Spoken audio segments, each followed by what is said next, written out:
मेरे जो favourite singers हैं, जो जिनको मैं कह सकता हूँ कि पूछता हूँ, उनको सुनता हूँ, उनकी नकल करता हूँ, उनके अंदर की जो चीज़ें हैं उसके ऊपर विचार कर कर के कुछ ना कुछ सीखता रहता हूँ। वो 5 जो सिंगर्स हैं, गायक हैं, गवैये हैं, वो सबसे पहले मैं नाम लूँगा रफ़ी साहब का।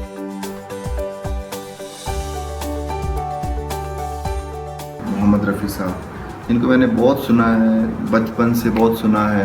उनकी वॉइस क्वालिटी मुझे बहुत अच्छी लगती है, रेंज बहुत अच्छी लगती है। सुरीलापन तो खैर वो कहने की बात ही नहीं है, वो लोग मतलब सुरीलेपन से भी ऊपर की अवस्था के लोग हैं।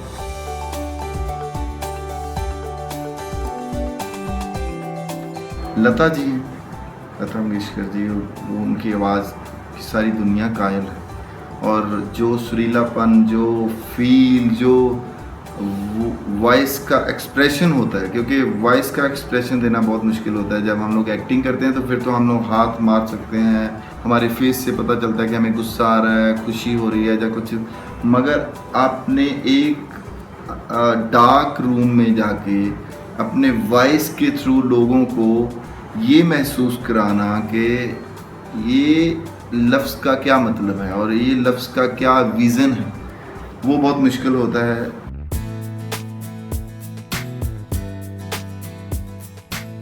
लता जी के बाद मैं अगर पंजाबी के ऊपर आऊँ तो गुरदास मान साहब कमाल के सिंगर हैं, कमाल के परफॉर्मर हैं। और उनसे तो खैर बहुत सारी चीज़ें मैं सीखता रहता हूँ, क्योंकि मैं उनको थोड़ा सा जानता हूँ, उनको मिल सका हूँ।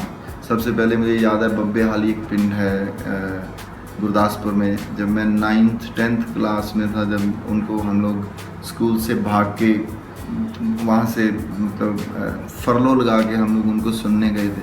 वो आज तक मुझे याद है। बहुत गर्मी के दिन थे, हम लोग अपनी टी शर्ट उतार के अपने को पंखा करते थे, हवा लेते थे उसकी। तो उस टाइम से उनको फॉलो करते आए हैं, उनको देखते आए हैं, उनकी जो परफॉर्मेंस है उसका मज़ा लेते आए हैं, उसकी जो बहार है उसको मानते आए हैं।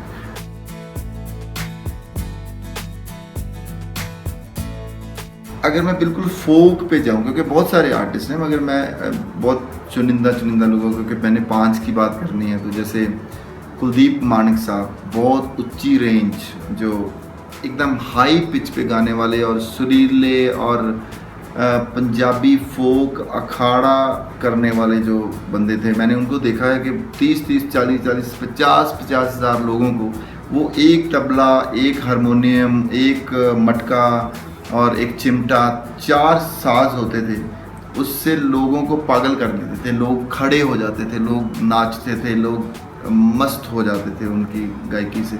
सो पंजाबी फोक को रिप्रेजेंट करने वाले कुलदीप मानक साहब थे।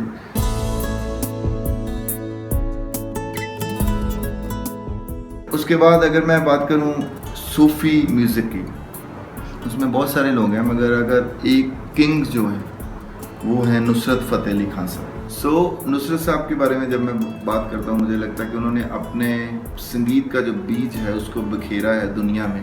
और जो ख़ास बात उनमें लगती थी, थिएटर की भाषा में अगर मैं सोचूं, वो लफ्ज़ों को, जैसे हम आम बातचीत में बात करते हैं, तो वो उसको थिएटर की तरह, एक्टर की तरह, सिंगर के थ्रू लोगों तक डिलीवर करते थे, जिससे लोगों के वो दिल तक, रूह तक वो चीज़ पहुंच जाती थी। और लोग उसको, चाहे उसकी टेक्निकल चीज़ें नहीं जान पाते थे कि इसका क्यों मज़ा आ रहा है, इसका तबला बज रहा है तब मज़ा आ रहा है, या इसकी कंपोजिशन अच्छी है तब मज़ा आ रहा है, या इसकी डिलीवरी अच्छी है तब मज़ा आ रहा है, या लफ्ज़ अच्छे हैं, शायरी अच्छी है तब मज़ा आ रहा है। तो वो सारी चीज़ों को, जैसे एक एक्टर सारी सिचुएशन को अपने माइंड में रख के लोगों तक डिलीवर करता है, ऐसे एक गाने को, एक लाइन को, एक लफ्ज़ को लोगों तक डिलीवर करते थे।